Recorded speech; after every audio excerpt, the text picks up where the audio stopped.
Good afternoon and welcome everyone to this new edition of the GS1 Healthcare webinars. It's a great pleasure to have you join us today as we continue our journey towards excellence in healthcare through the adoption of GS1 standards. My name is Monica Soler and I will be your host for today.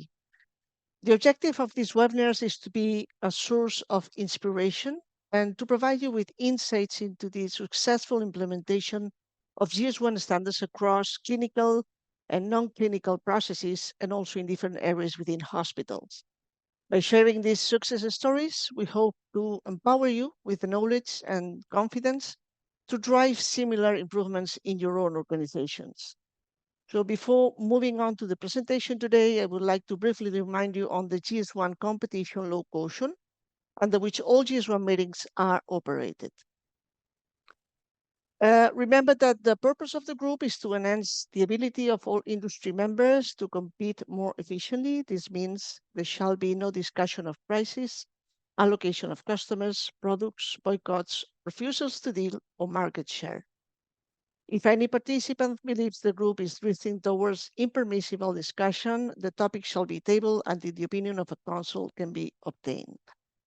The full caution is available for you via the link below in case you would like to read it in full.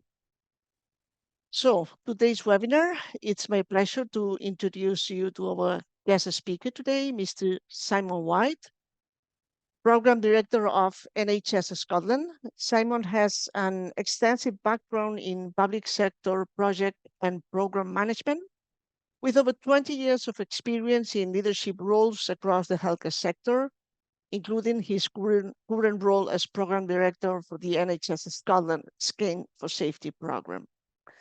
Before leading this forward-thinking initiative, Simon played a pivotal role as Program Director of the Public Health Scotland Contact Tracing Programme during the COVID-19 pandemic, demonstrating his commitment to the overall pandemic response as Scotland looked to come out the national lockdown and ultimately improving public health outcomes.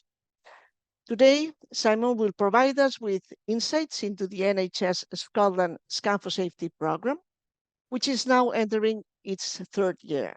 This program represents a significant milestone in healthcare innovation, aiming to enhance patient safety through the implementation of a unique scanning system across Scotland alongside the adoption of GS1 standards. Our speaker will focus today into different aspects of the program, including the achievements today, the challenges faced, the future roadmap, and for the implementation until 2026. He will also discuss the unique approach taken by NHS National Services Scotland, who championed this initiative, making Scotland the first in the world to adopt such an integrated system. Furthermore, Simon will shed light on how this program is not only improving patient safety, but also enhancing operational efficiency and clinical productivity across the healthcare system. So without further ado, let's welcome Simon White as he presents taking a national approach to scanning across Scotland. Simon, the floor is yours. Thank you very much, Monica. Good afternoon, everyone.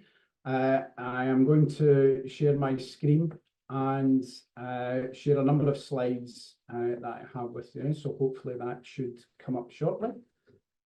I'll just put this on large screen.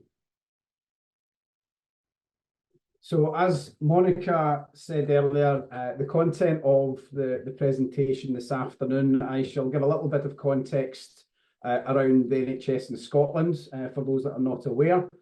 I'll also talk a little bit around some of the timeline and achievements of the Scan for Safety programme to date in Scotland. I'll cover some of the drivers, the key drivers behind the programme, why it came into being and what we're looking to do, the areas we are looking to focus on. I'll share our vision statement as a programme, how we came up with that and how we're going to use it to help monitor progress and ultimately decide whether or not we've achieved what we set out to do. I'll cover some of the core data sets that we're capturing and the GS1 standards and where they are applied. We have embarked on pilot site or early adopter sites across Scotland. And again, there's a brief summary of what that actually means and some of the data that we're now getting out of it.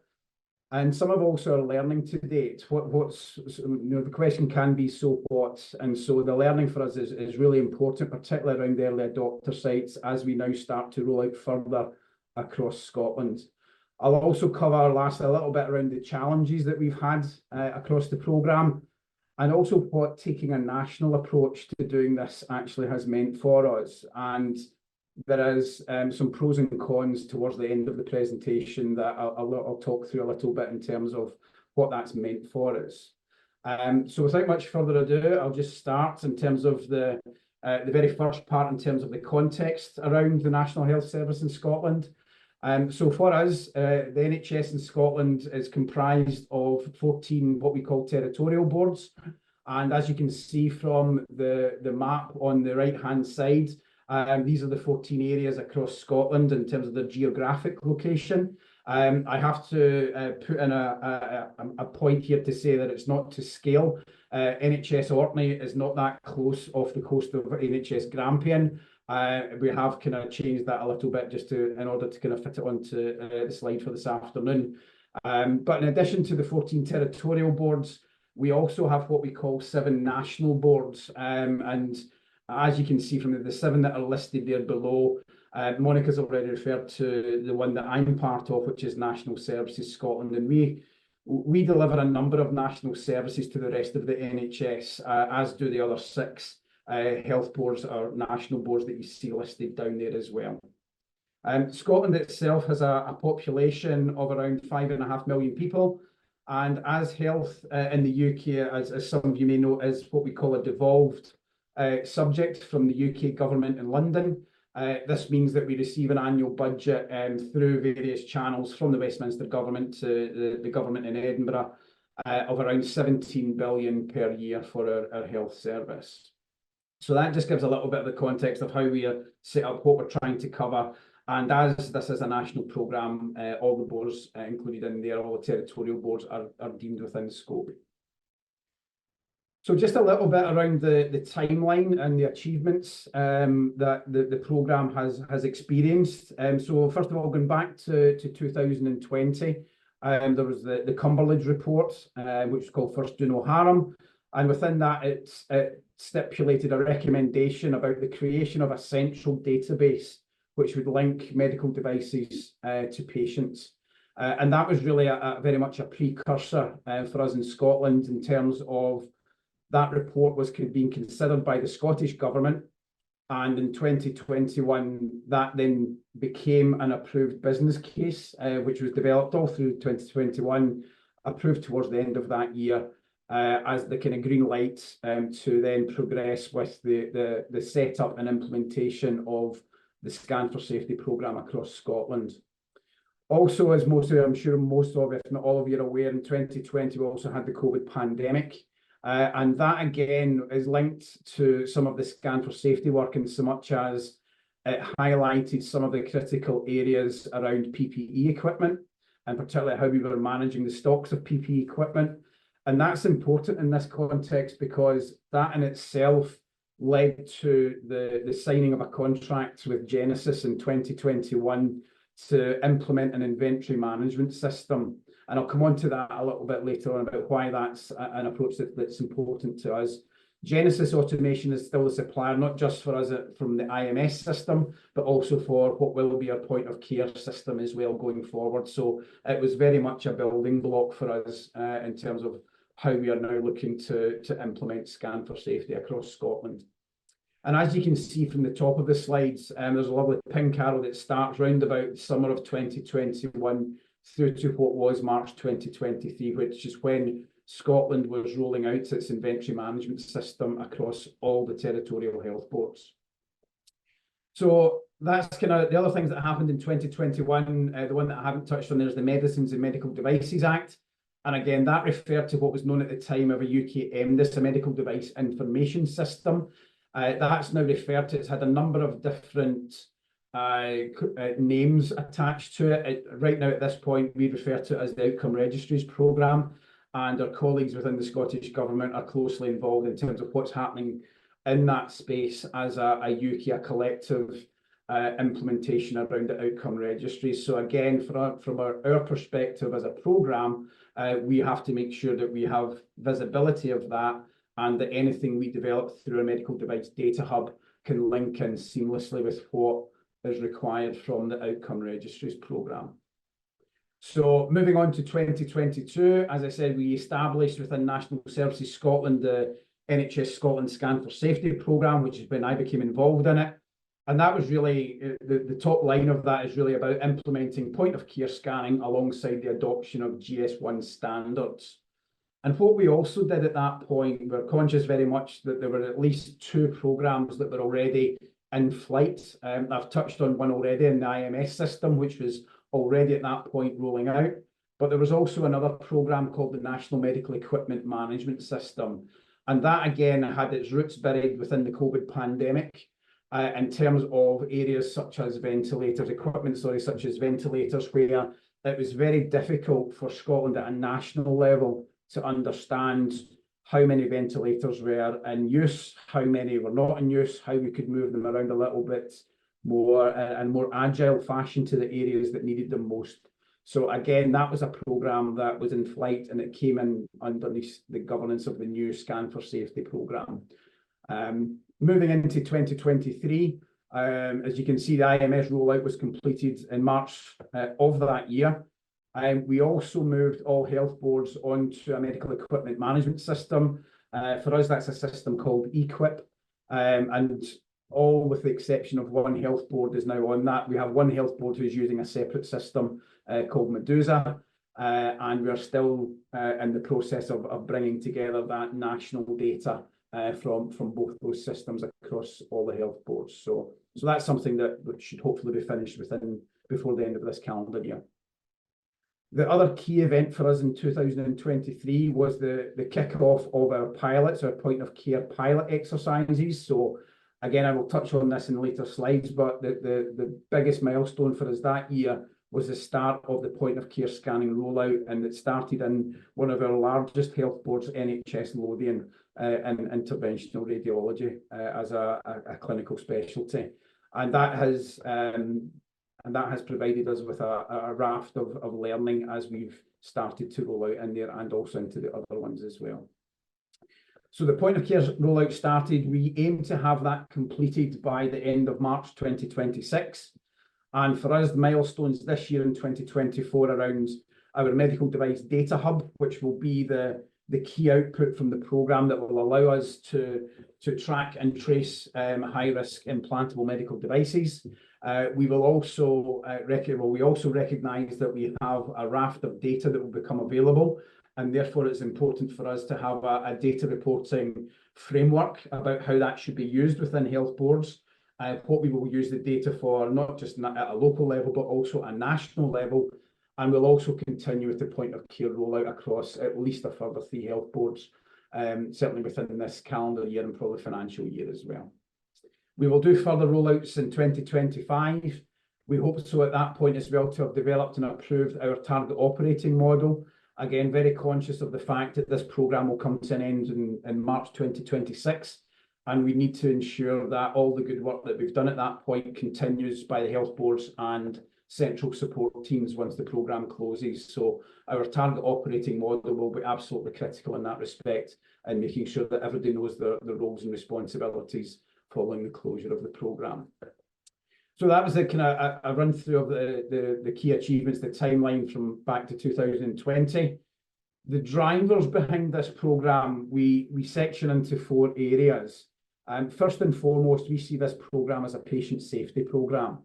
And for us, the key performance indicator, if you like, for us will be the ability, or the future ability, to improve our processes to track and trace medical devices. Right now it happens, but it's quite inefficient, and it is very labour intensive across most health boards in Scotland.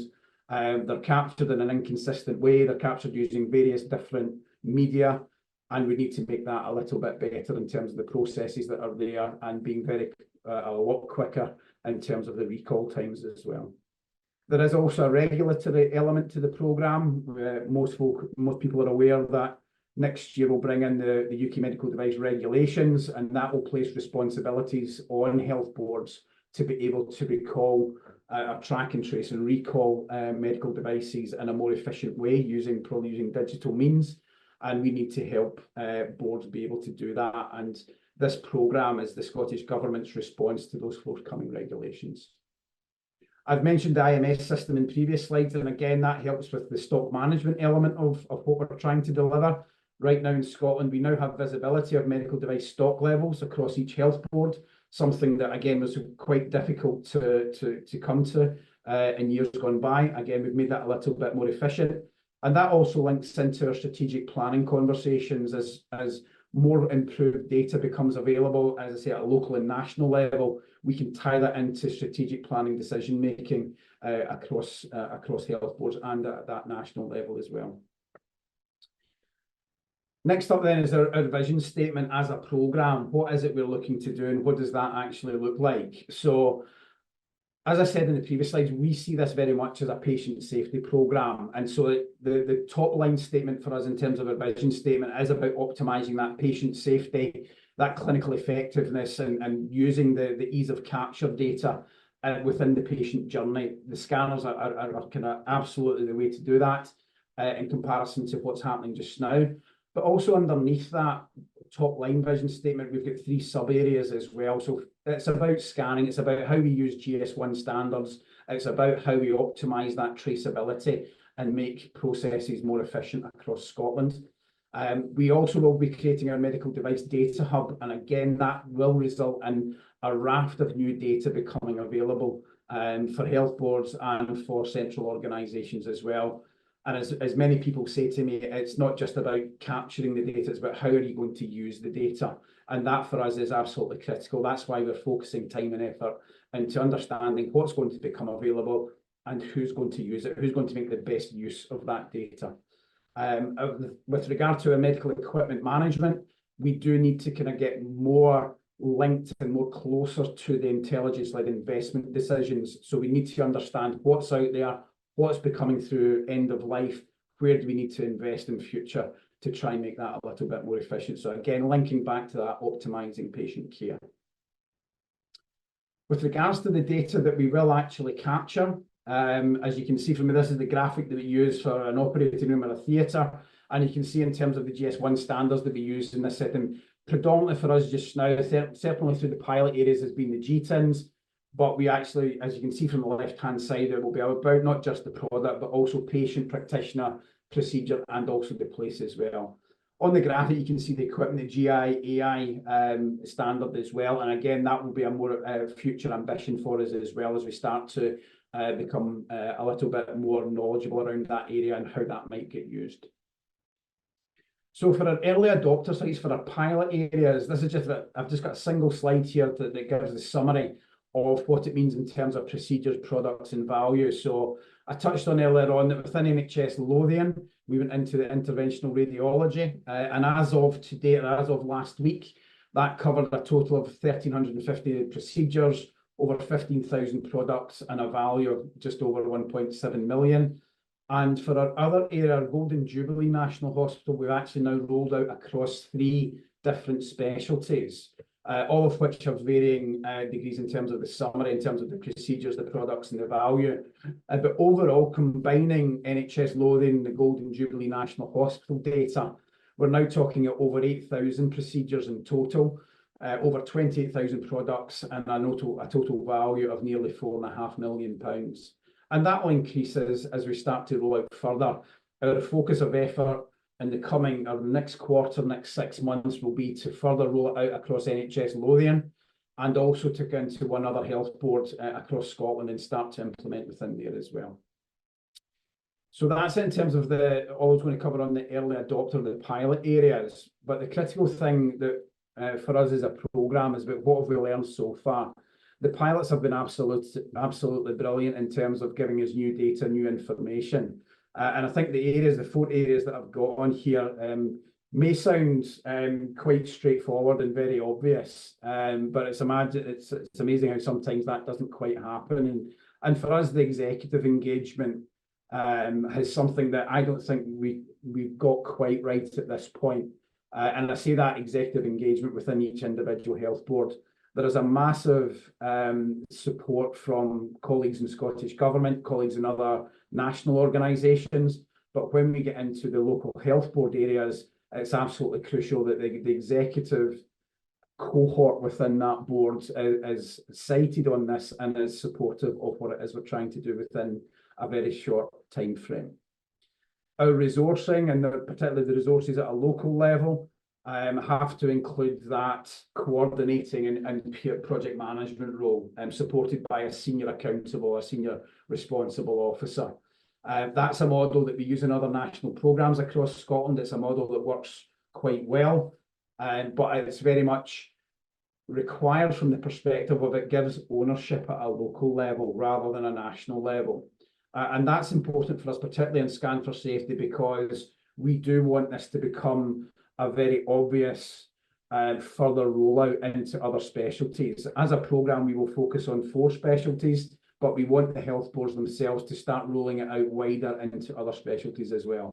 Our focus at this point is around high risk implantable, so that in the name is the 4 specialties. We want to have a single plan. Again, I know it sounds really obvious, but certainly I've worked in other areas or other national programmes where an implementation would comprise of maybe 2 or maybe sometimes 3 separate plans, one by the supplier and maybe 2 by the customer. And again, that's something we want to really stay away from. Have the single plan that everybody buys into, that everybody knows, that single source of the truth when it comes to implementation activity. And the last one on here is around stakeholder engagement. That communication activity requires time and effort, and it needs to be coordinated in terms of what is happening when, who is going to be impacted, and what they need to do differently going forward. So links into very much our change management approach in terms of how we want to see behavioural change and what the benefit is in doing that. And again, the messaging around that is absolutely crucial so that people on the ground understand why they're being asked to do something different. And that's something, again, that some of the pilot areas we are starting to now see coming through and getting really strong advocates at a local level to help support us in other areas. So that's kind of some of the key learnings today. Some of the challenges, again, these are kind of ones that are probably going to remain with us for the duration of the programme. The 5 that I've got here, the first of them, the local resource levels, skill and knowledge requirement. And that's been really evident as we've talked to not just the pilot areas, but also our other health boards. And so much so is that it's not just about bringing in a project manager, for example. What we really need are people who have got the local knowledge about what the local processes are and the local setup.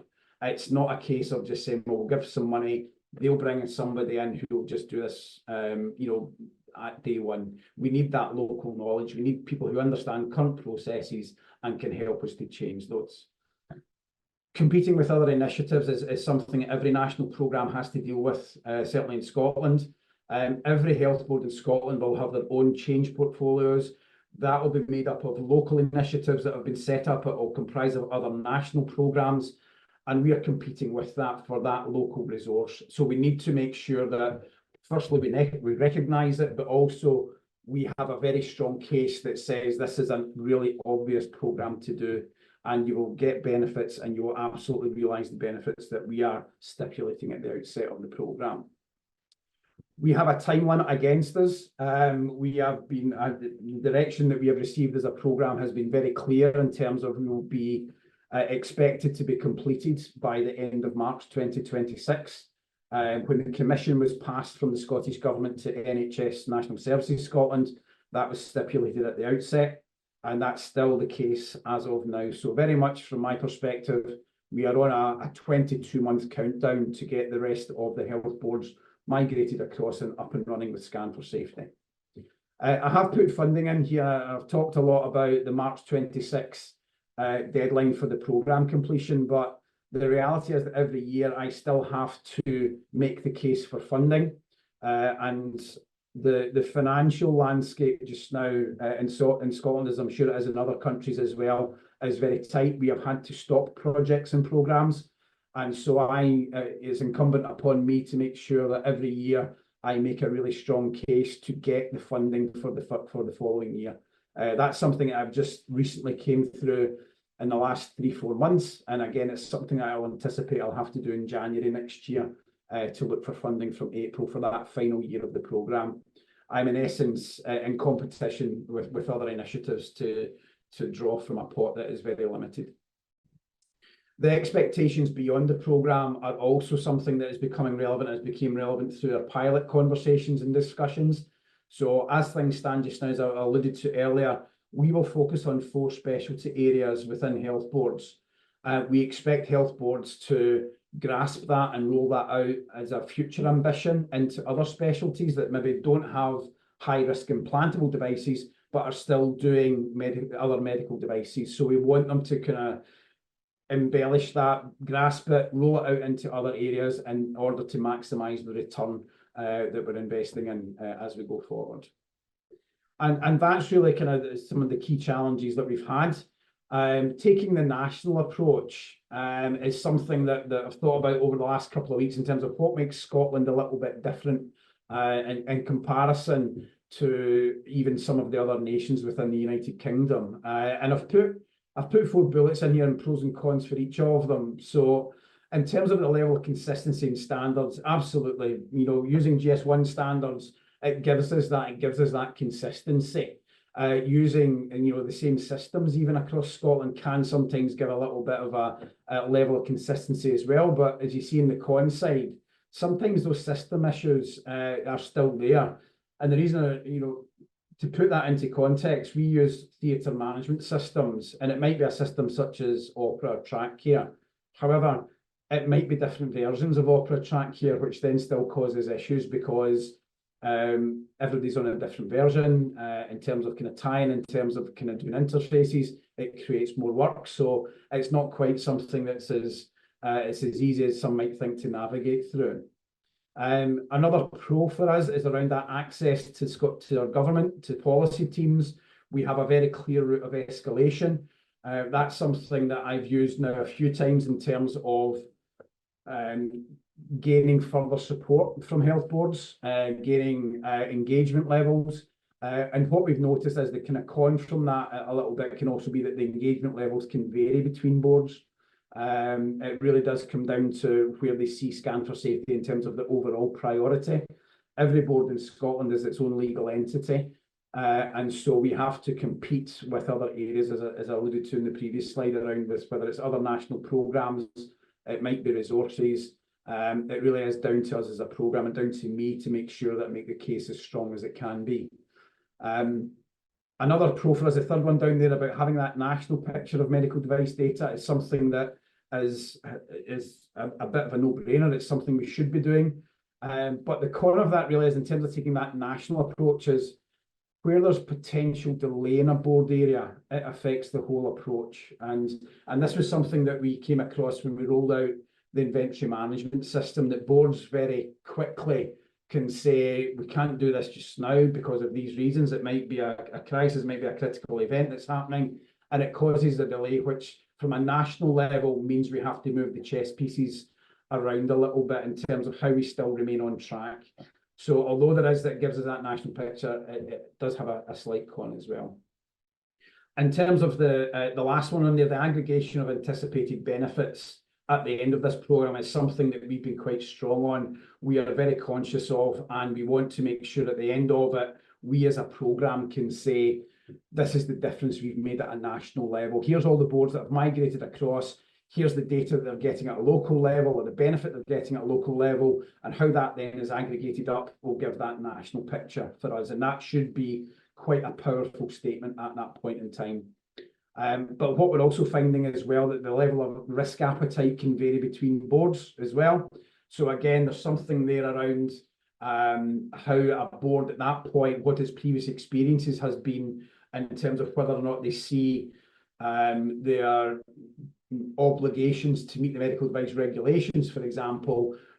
Some might take a varied approach in terms of that level of risk. So again, it's something that we are mindful of. We need to work with the boards on and make it absolutely clear why Scan for Safety is going to be a really good programme in terms of what they'll get by way of benefit, but also help them to reduce their risks, both at a business level and at a clinical level as well.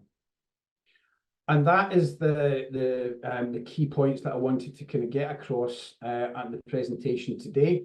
I do have a kind of slide here. This shows us that's a picture of our website that we have, and that's our website address. We also have a mailbox as well, which you can see at the top of the screen, and I'm sure these slides are going to be sent out afterwards, after the session today, or will be made available. So that's all I was going to cover. I'm happy to take any questions that anyone has. Okay, thank you, Simon, for your excellent and detailed presentation that has offered our audience an in-depth insight into this exceptional project, I must say.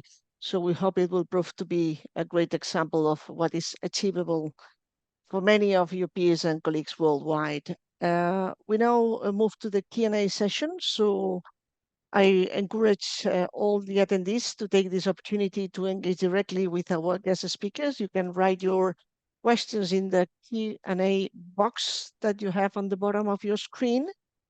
And while we are waiting for some questions to come, let me ask you, Simon, some questions. You already mentioned that scan for safety purpose, one of the purposes is patient safety, but what benefits do you envisage, particularly for patient safety? So in terms of from a patient safety perspective, I think the ability to track and trace devices is absolutely crucial for us. And as I mentioned in the presentation, we have processes that are there just now. They're not the most efficient. It takes a very long time to find out if there's, for example, a product recall, find out where that product has been used, who's been used again, who the product's been put into or implanted into, and then what we need to do with that. And it's not to say that it doesn't happen to do, but it does happen. It does take quite a long time, and it's very labour intensive. And I've seen the photographs of the logbooks where people write in, here's they actually physically write in what the product number is, the patient name, and so on. And what the programme will end up with is the ability to recall that data within, rather than days and weeks, which it has been in recent recalls, to hours that we get that, and being able to kind of do that, share that with the health boards for them to then make the decision to then say, right, this is these are the people that have been affected by this product. We need to make a clinical decision in terms of doing that. That is a kind of night and day change for us as a programme. And I think the other aspect to it as well is that I think certainly within Scotland that our public, the patients, have an expectation that we will use their data effectively and efficiently. And I think, in talking to some of the clinicians that are involved in the programme, I think there is a general view that if you to ask people that are members of the public about the programme and about devices, I think the expectation would be that, are you not doing that already? We thought you were already doing it. And I don't think that's an unfair statement to make. And I think we have to kind of match that ambition. We have to match that and be able to say, yes, we've got the data, we can make it available very, very quickly. And we do have a few high profile instances in the last 10 years or so where that's not been the case. So we need to make it better going forward.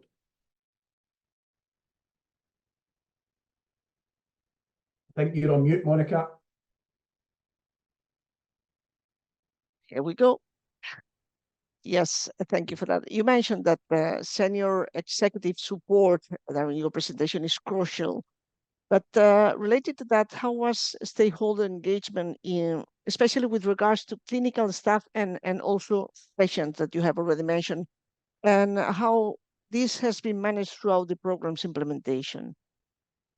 Yeah, so clinical engagement was a key one for us. I think when we looked at the programme, or we were involved in the very outset of the programme and establishing it, I think NSS as an organisation, first and foremost, the first thing they did was put their medical director as the senior accountable officer for it.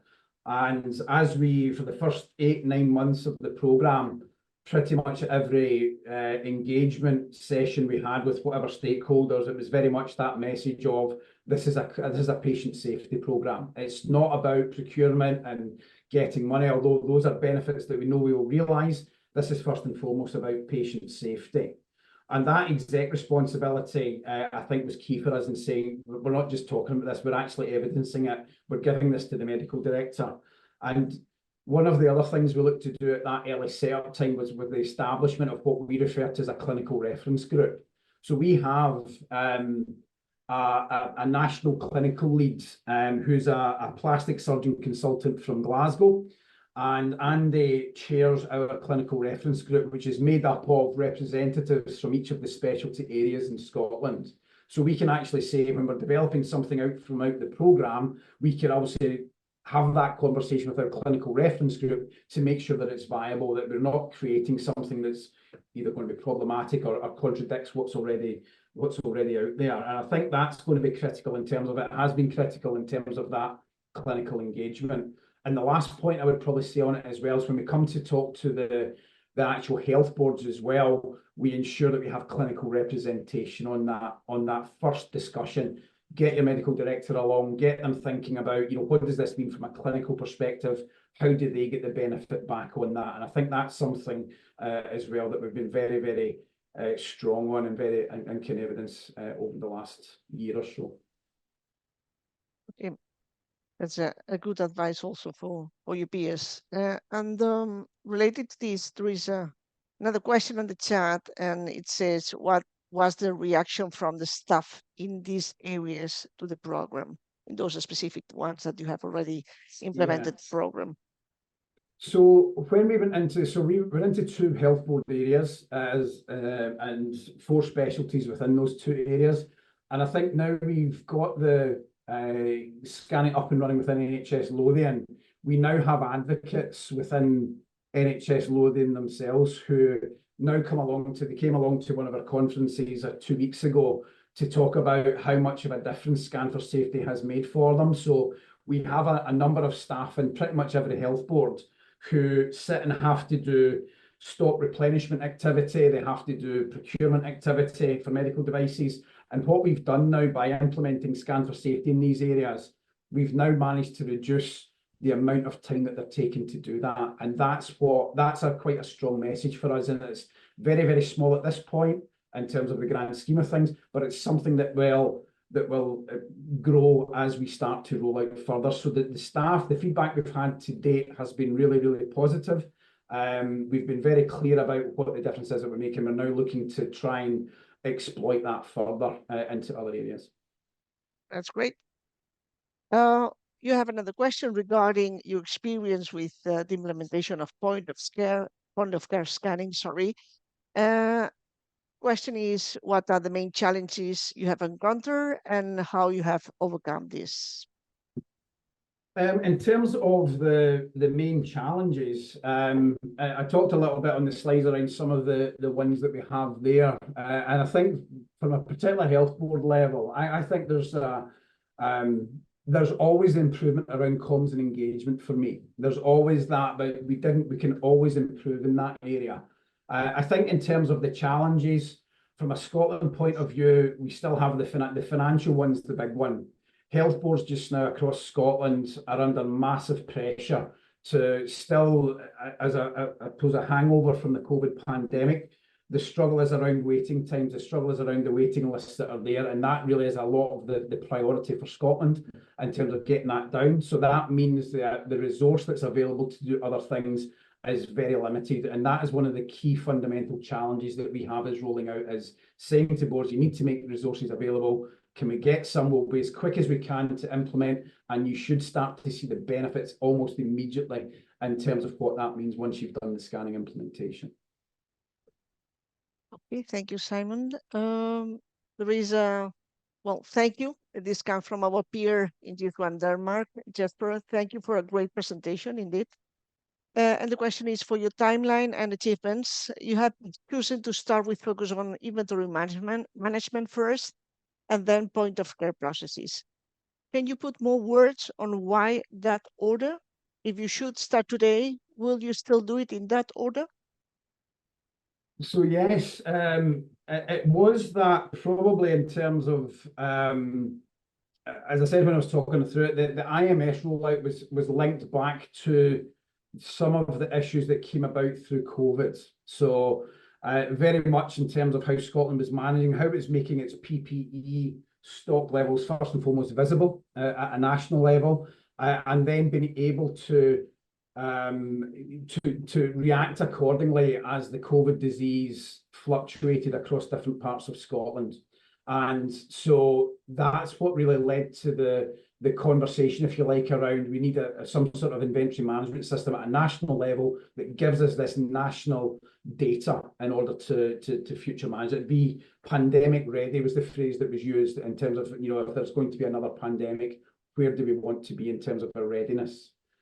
And I think in terms of whether or not if would we do the same again, I think absolutely. I think we really would. I think it's an approach that stood as well in so much as it has allowed every health board to focus on its stock levels, how it manages stock, and what processes it needs to improve on before point of care scanning comes along. So I think that's something, I think that's actually something we're starting to see in some of the other 4 nations as they start to do a very similar approach. I have heard others mention it, I refer to it as the Scottish approach, which did make me smile. But absolutely, is it something that we would do again? Yes, it has allowed boards to really reflect and look at what they're doing around stock management, improve those areas before we then start to do point of care. And what it's given us is that process whereby, as our implementation team saw right at the very start, the very first pilot, when they went in, saw the first products being scanned on the Monday, by the Thursday, those products were then coming back into the board area. So are the replacement products totally automated from start to finish, and it allowed that health board now to actually exploit those processes in so much as from when a product gets scanned, it automatically gets replenished, and that's something that wasn't there before. And that's because we had the IMS system and it allowed us to do that. So yeah, we got the benefit of it. Okay. And related to this, Simon, this question leads me to another one related to collaboration with providers.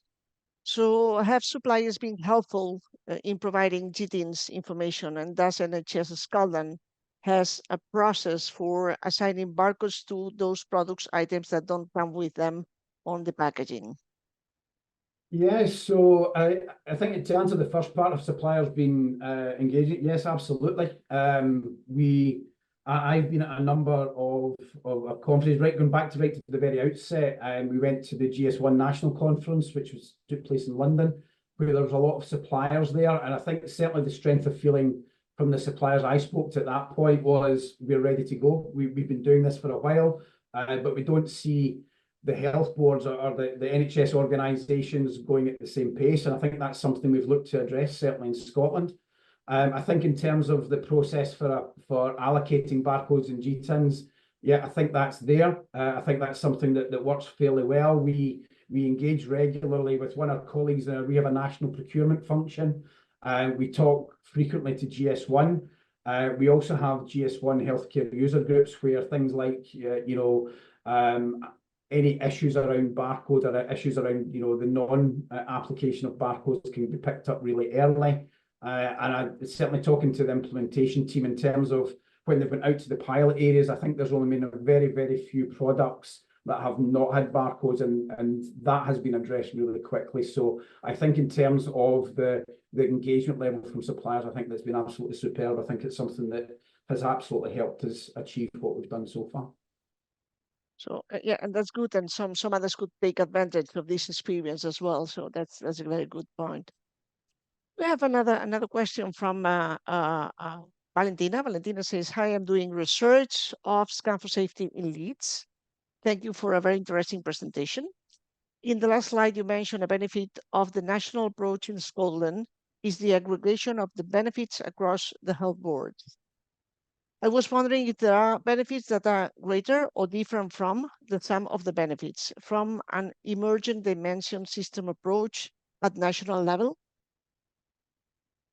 If there are, could you repeat that? Broke up a little bit there, Monica. Could you ask that last bit of the question again? Sorry. Yeah, of course. That's a very long one. Yeah, she said, in the last slide, you mentioned a benefit of the national approach in Scotland is the aggregation of the benefits across the health boards.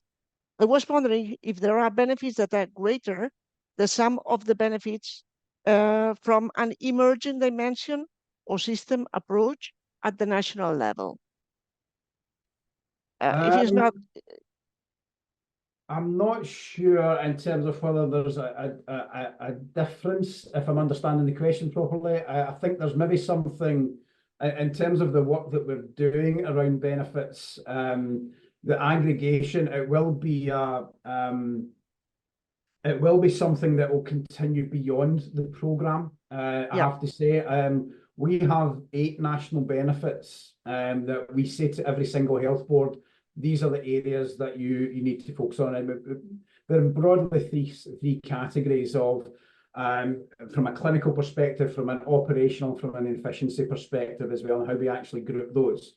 But what we want to do at every health board level is say, here's the 8 benefits that we know you can realise, and here's the measures that we think you can take to actually make those happen.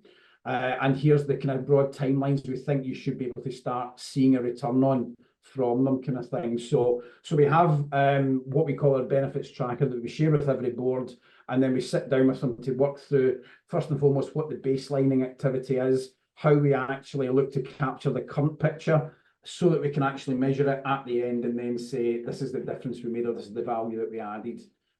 So, Monica, does that answer the question? I hope so. I hope so. Valentina has put sorry if it's not clear. Valentina, if it is not clear, please you can. Yeah, she said thank you. So I assume that this was the correct answer she was waiting for. So there are a lot of questions on the chat. So that's good. Let me ask you one regarding point of care. Are you planning to create a product database for point of care scanning? So what we're going to create is our medical device data hub. That's going to be, in essence, our database, which will draw together data from a number of sources, not just the Genesis scanning system, but we also we're looking to integrate that with other existing national systems. And that will be a system that can be interrogated by clinical staff. So when we have the scenario of a patient who's perhaps on holiday, has to present to a different health board than their home health board, that receiving health board can look online or look through the database and actually understand what implantable devices have been allocated or been applied to that person. So again, something we perhaps don't have it just now, but it's something that we'll look to kind of put in place as part of our medical device data hub. Okay. Thank you, Simon. Let me ask you some other questions. About future developments, perhaps. What are the next steps for the Scan for Safety program as it progresses beyond its 3rd year? Are there any plans to expand the program's scope or to introduce, for instance, new technologies? So our focus of effort, certainly for between now and March 26, is about getting the health boards using point of care scanning. And I think that's going to be the primary focus for the programme for the next 22 months or so. In terms of any changes to scope, I think we're always open to looking at that, to making sure that we are still continuing to add value. I think we have got, I've certainly been made aware of previous national programmes who kind of try and, through no fault of their own, sometimes lose perspective, lose sight of what it is they're trying to do, or the world changes and they don't respond accordingly. But I think we've moved away from those larger scale, longer programmes into something that's as short and sharp as it can be. So we are pretty clear in terms of we've got a clear value add, we've got clear benefits, and our focus at this point will still be to implement the point of care scanning and create that database that gives us the functionality to be able to use that data once the programme finishes. Okay, thank you. Let's go to the perhaps operational and financial benefits. What are the key operational benefits observed from the Scan for Safety program? So in terms of the operational benefits, it's really a lot of it is around how we manage stock and what we do with stock. So again, linked probably back more to the inventory management part of the programme, where We have greater visibility around medical device wastage and how we can actually reduce wastage and obsolescence. We can actually improve stock holdings. So as we now start to get more visibility about what health boards are holding, we can actually advise around whether they're overstocking or understocking. And again, that's something that has become apparent as we start to engage with health boards. And again, just that overall stock control of medical devices and that supply and demand management aspect where we can be a little bit more intelligence-led in terms of the data that's available and what that means for stock. So those are the kind of key operational efficiencies from that perspective. There's still obviously the ones that are linked into clinical in terms of the operational processes around a product recall. How do we actually do that? How do we get that data, and what do we need to pass on to our clinical colleagues to make that decision? Yeah, that's good. Thank you. Now there is a question from the manufacturer side, and they ask if can device manufacturers assume that if they use GS1 standards and comply with the NHS UDA requirements when finalized, that they will meet the needs of the NHS program? And the second question related, are there any other requirements for device manufacturers that they don't know of? I think in terms of the UDI requirements, so they're not coming from the NHS per se. I reckon obviously these requirements are coming from Medical Healthcare and Regulatory Authority, MHRA. So they're put upon the NHS. They're not requirements that we have to interpret them and then obviously kind of have the conversation with suppliers to say this is what would make you compliant.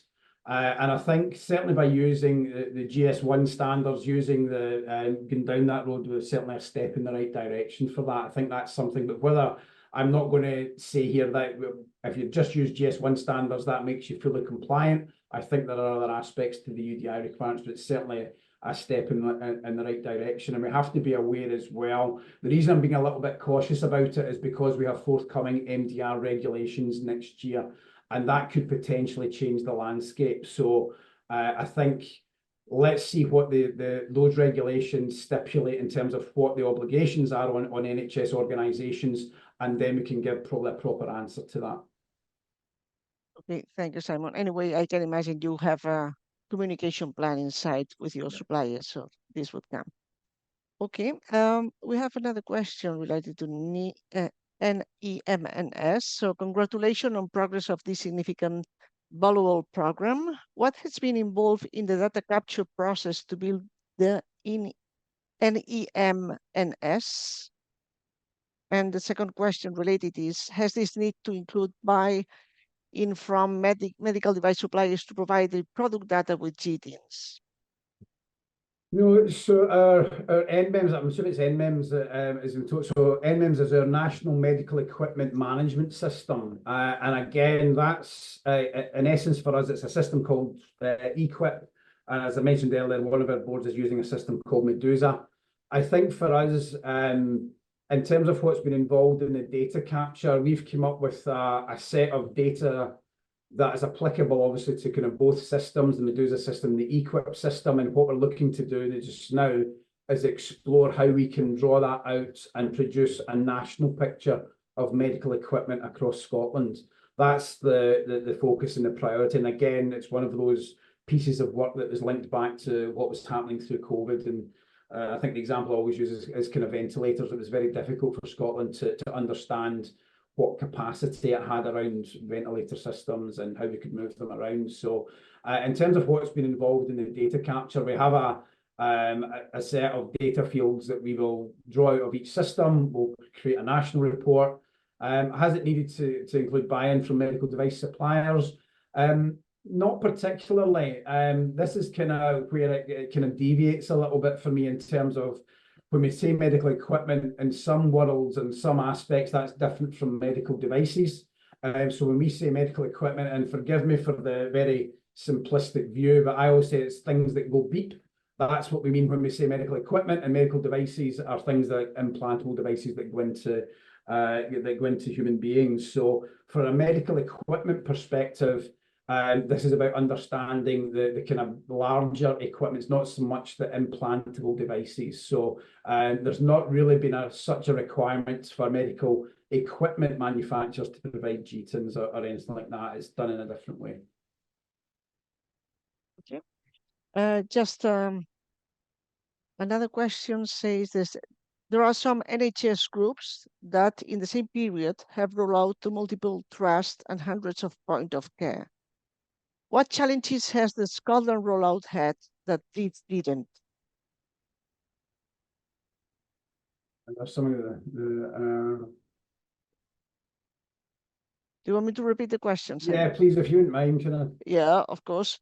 It says there are some NHS groups that in the same period have rolled out to multiple trusts and hundreds of points of care. What challenges has the Scotland rollout had that these didn't? That's actually quite difficult to answer. And I'm not quite sure that I can compare challenges between trusts and what's happened in Scotland, because I can't hand on heart say a lot about what's happened in the other trusts and what they've experienced to do a comparison.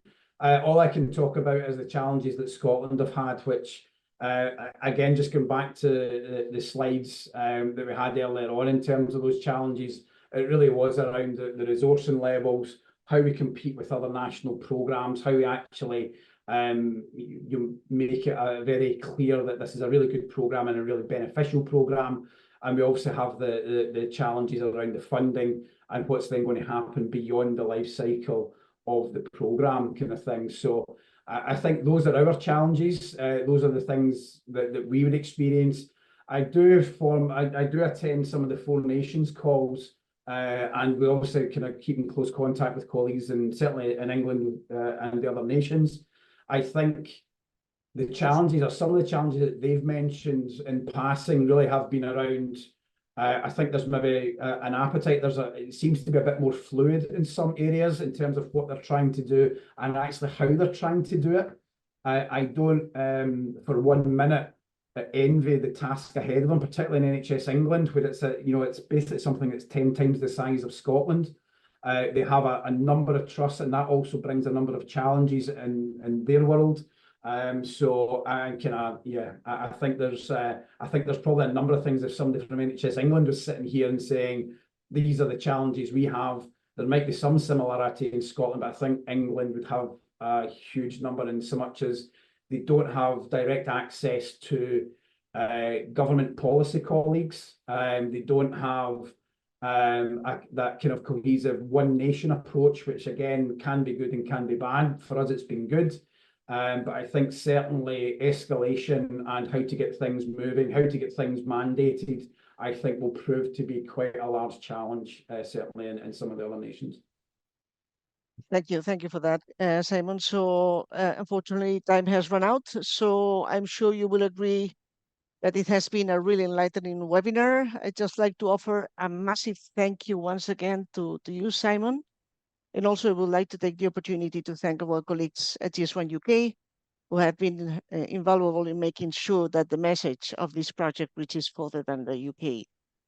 So we have been able to hear firsthand full and in-depth insight into the Pioneer initiative. It has been really inspiring to hear all about your journey, all about the challenges you mentioned, the successes, and also the achievements to date.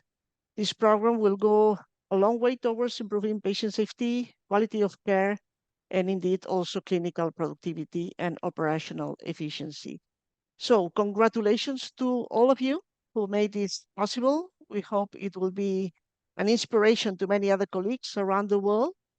Thank you so much for our attendees joining us today, and I look forward to seeing you at our next webinar. Take care and stay tuned. Thank you. Thanks very much, Monica. Thank you, folks.